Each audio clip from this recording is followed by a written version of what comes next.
Hello everyone. Today, I'll be introducing everything you need to know about banana cultivation. Bananas are one of the easiest and most recommended fruit trees to grow.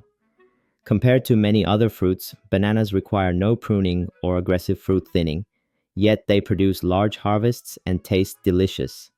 They grow well in almost any type of soil, making them a great choice for home gardeners.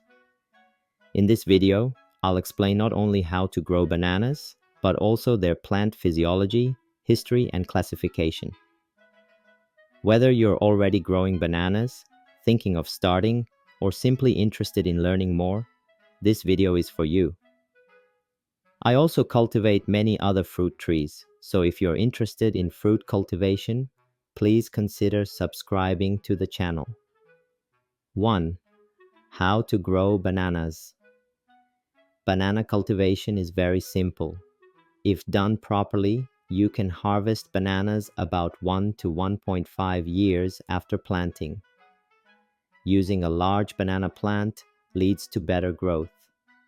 If you plant a small plant, it may take more than 2 years to harvest. Banana growth can be understood through two terms: vegetative growth and reproductive growth. Vegetative growth refers to the development of the pseudostem, false trunk, leaves, and roots. Reproductive growth involves flowering and fruiting. Botanically, bananas are not trees but herbaceous plants. What looks like a trunk is actually a collection of tightly wrapped leaf bases, hence called a pseudostem. In the first year, bananas focus on vegetative growth. Depending on the variety, once about 40-50 leaves have grown and the plant becomes large, it transitions to reproductive growth. The sign of this transition is the appearance of a small central flag leaf or terminal leaf, followed by the emergence of the banana inflorescence, flower bud, which gradually blooms. The inflorescence is divided into multiple layers, each producing fruit. Typically, female flowers bloom first and bear fruit, followed by male flowers. The number of fruit-bearing tiers depends on the number of strong, healthy leaves. Plants that have been cut back or are weak will have fewer leaves and consequently fewer fruits. 2. Structural and physiological characteristics of banana plants. Pseudostem. What looks like a trunk in bananas is actually a pseudostem, composed of tightly layered leaf sheaths. As bananas are not woody plants, this structure supports the plant and its fruit. After harvesting, the pseudostem dies and must be cut down. It's heavy due to high moisture content. We chop it down with shovels and return it to the soil. If left as is, it begins to rot and smell and attracts pests, so always dispose of it properly. Leaves. Banana leaves can grow up to 2 to 3 meters long and are the main organ for photosynthesis. They're vulnerable to strong winds and pests, often tearing along the midrib, an adaptation that allows them to function even when damaged. Photosynthesis is essential for banana growth. Their large leaves efficiently absorb sunlight to synthesize carbohydrates. Ideally, bananas need at least 12 hours of sunlight a day. Bananas are C3 plants and thrive in warm climates. Some farmers cut leaves to prevent storm damage, but I'm not in favor of that. Since leaves are directly linked to fruit yield, cutting them should be a last resort. If a typhoon is particularly strong, I suggest trimming just 1/3 of the leaves. Only cut more if absolutely necessary. Root system. Banana roots are shallow, usually within 1 meter of the surface. Shoots called suckers emerge from the underground corm. Since each generation grows slightly higher than the previous, the plant tends to rise up over time, making it prone to toppling, a phenomenon I call the high mat phenomenon. Bananas absorb nutrients through their surface roots, So mulching with straw or chopped banana residue supports fine root activity. The key nutrients are nitrogen, N, phosphorus, P, and especially potassium, K. Fertilizers rich in potassium or containing root crops are ideal. The optimal soil pH is between 5.5 and 7.0. Acidic soils below pH 5.0 or alkaline soils above pH 7.5 can interfere with nutrient absorption, causing deficiencies in micronutrients like iron, zinc, and magnesium. Acidic soils are also said to increase the risk of Panama disease. I recommend adding organic matter to improve soil quality. Bananas grow best in soils rich in organic material like compost, green manure, and leaf mold. These improve water retention, nutrient supply, and microbial activity. I often shred old banana leaves and pseudostems and return them to the soil. 3. Optimal climate conditions. Bananas grow best in tropical and subtropical regions, with ideal temperatures between 20 degrees and 30 degrees C. Growth slows below 10 degrees and frost damage can occur. In Okinawa, we sometimes see leaf burn during colder periods. High temperatures above 35 degrees C can also stress the plant by reducing photosynthesis and increasing transpiration. Bananas need 1,200 to 2,500 millimeters of annual rainfall. In dry seasons, irrigation is necessary unless rainfall is sufficient. In our orchard, we receive about 2,000 milliliters yearly and do not irrigate. Wind management is essential. Good airflow is important, but strong winds damage pseudostems and leaves. Use windbreaks to reduce damage and maintain stable conditions. Overcrowding reduces airflow and increases humidity, encouraging diseases and pests like the banana weevil. Maintain proper spacing and thin suckers to ensure airflow. Air circulation also helps prevent diseases like black sigatoka and banana bunchy top virus. If signs of sigatoka appear, remove affected leaves promptly or, if necessary, the entire plant. Prevent disease spread by maintaining proper spacing and thinning young suckers early. 4. Special cultivation practices: thinning and removing old leaves. Thinning and removing old leaves are crucial for healthy banana growth. Because bananas grow rapidly, without proper management, the plants become overcrowded, which may prevent flowering and fruiting and promote pest and disease outbreaks. Although bananas don't require pruning like many other fruit trees, it's still important to thin out suckers and remove old leaves. If too many plants are crowded together, flowering is inhibited due to reduced light for photosynthesis. In response, the banana plant produces even more leaves, growing taller and focusing only on vegetative growth. To prevent this, we need to create an environment that promotes flower bud development through proper thinning. Thinning, managing and selecting suckers. Bananas propagate vegetatively and produce many suckers around the base of the mother plant. While these will eventually become the next generation of fruiting plants, too many suckers compete for nutrients, block light, reduce airflow, and weaken the main plant. The ideal number is 3 plants per clump: 1 parent plant, 1 backup, and 1 next generation sucker. This balance ensures stable harvests every year. Propagation by division. Banana propagation is commonly done through division, separating suckers from the mother plant. When dividing, carefully dig around the base of the sucker to avoid damaging the underground corm. Use a shovel to lift the sucker and cut it free. Be especially careful not to damage the corm, as this will reduce the chances of successful rerooting. If transporting the sucker, clean off the soil from the roots using a tool like a screwdriver. Soaking the sucker in 43 degrees, 109 degrees of water for 3 hours helps eliminate banana weevil eggs or larvae hiding in the corm. This pest spreads mainly through human movement of infected planting materials. Once separated, let the sucker sit in the shade for a few days to let wounds heal, though I usually plant it the same day. I prefer quick work and try not to delay. I also recommend deep planting, as shallow planting often leads to plants toppling over. I dig 60-70 centimeter deep when planting. Water thoroughly after planting. If the leaves start to wilt or dry out, trim them temporarily to reduce water loss. Removing old leaves.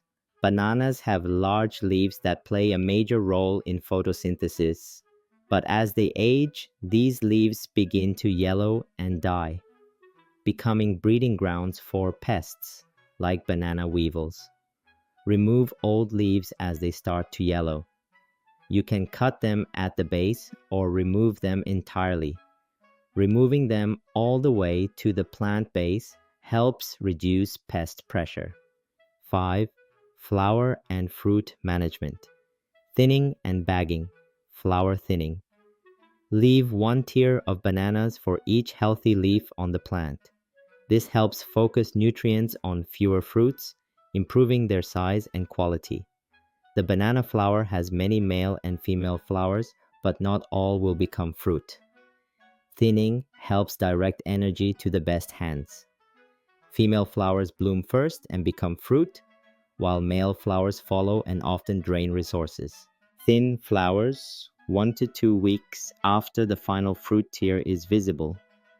Removing male flowers and small undeveloped hands boosts fruit development. Fruit bagging. Bagging bananas protects them from pests, birds, sun, wind, and rain, and is essential for high-quality fruit. The main purposes of bagging are protection and microclimate control. Banana skins are delicate and easily scratched during ripening, so bags help preserve fruit quality. Bagging also stabilizes temperature and humidity, especially useful during cold seasons. It helps fruit develop evenly and enables better harvest timing.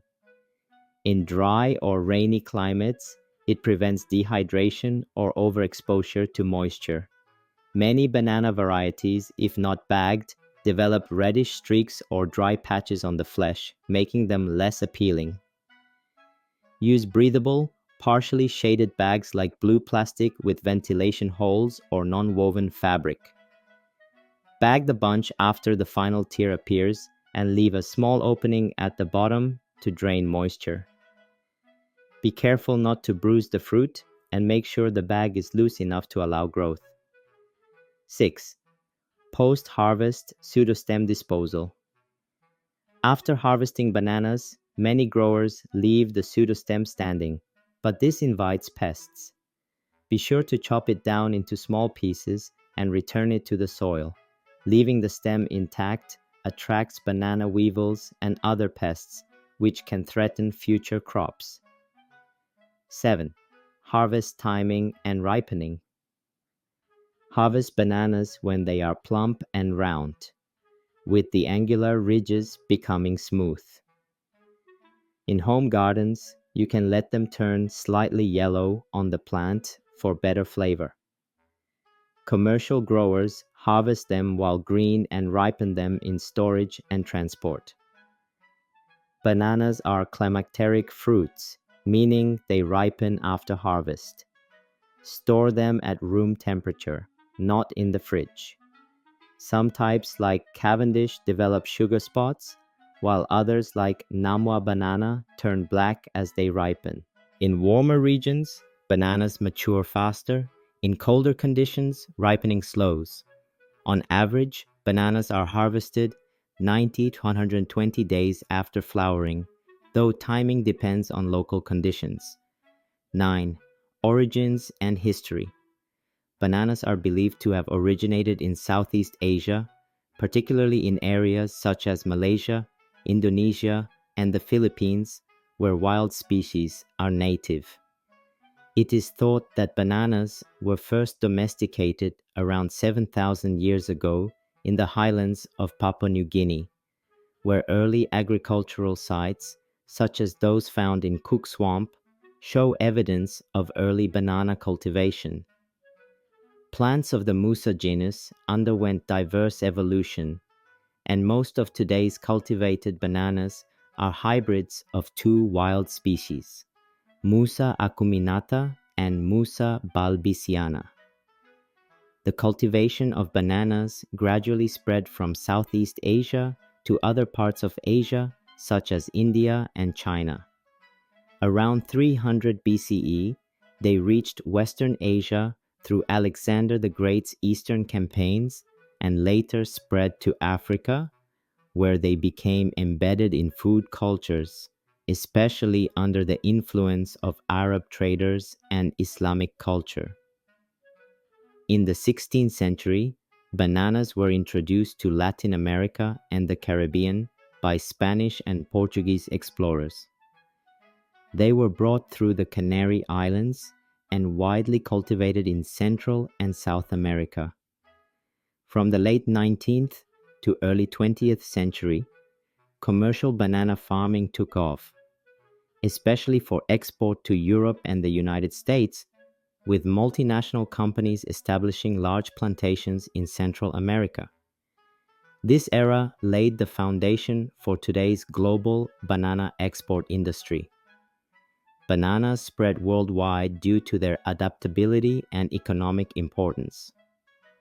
They thrive in tropical and subtropical regions, adapting to a variety of climates. In the 20th century, the cultivation of the Cavendish variety became dominant, and banana production for export grew rapidly. Today, bananas are consumed globally and play a key role in food security. 10. Classification of bananas. Dessert versus cooking bananas. Plantains. Bananas are generally categorized into two main types: dessert bananas and cooking bananas, plantains. These categories differ not only in variety traits, but also in nutritional value and culinary usage. Dessert bananas are eaten raw and valued for their sweet taste and soft texture. The most common variety is the Cavendish, which dominates commercial cultivation worldwide. Most dessert bananas are triploid hybrids based on Musa acuminata, with a genome structure of AA. These are seedless, making them ideal for eating fresh, and are propagated vegetatively. On the other hand, plantains are starchy cooking bananas that are usually boiled, fried, or baked before eating. They are typically less sweet and firmer when unripe. Most plantains are ABB types, incorporating traits from Musa balbisiana. They are widely cultivated in Africa and South America as staple food sources. Both dessert bananas and plantains are parthenocarpic and seedless, meaning they produce fruit without pollination or fertilization. The mechanism of parthenocarpy is thought to stem from mutations in the A genome, though the exact reasons remain unclear. Diploid B genome types alone do not typically show parthenocarpy, but hybrids containing both A and B genomes often do. This suggests that the A genome is essential for the development of parthenocarpic traits. Most cultivated bananas were selected by farmers from naturally occurring seedless mutants of wild species. These were then propagated and distributed by vegetative means.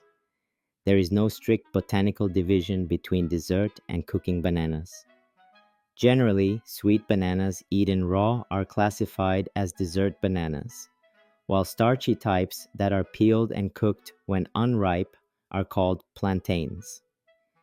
Some varieties are used for specific purposes, such as brewing banana beer. Many cultivated bananas are triploid, with genome structures like AAA, dessert types, AAB, or ABB, mainly cooking types but not exclusively. There are also seedless diploids, AA and AB, and tetraploids, AAA, AAAB, AABB, ABBB. These various cultivars have arisen through hundreds of natural mutations and hybridizations involving multiple wild genetic resources. A researcher named Simmons, who studied banana evolution, identified 5 key traits that farmers select for: vigor, yield, seedless, cold resistance, and fruit quality, with the first 4 closely linked to polyploidy, especially triploidy. So that wraps up our in-depth guide on how to grow bananas, their physiological characteristics, and how they're classified. I hope this information was helpful to you. I'm based in Japan, where I cultivate tropical fruit trees like bananas, avocados, and mangoes, and I also run a nursery business. In addition to hands-on farming, I share both practical knowledge and academic insights through videos and written content. I created this video to share what's happening in banana cultivation here in Japan with growers and enthusiasts around the world. If you found this helpful or interesting, please consider subscribing to the channel. Thanks again for watching. See you in the next video. Bye for now.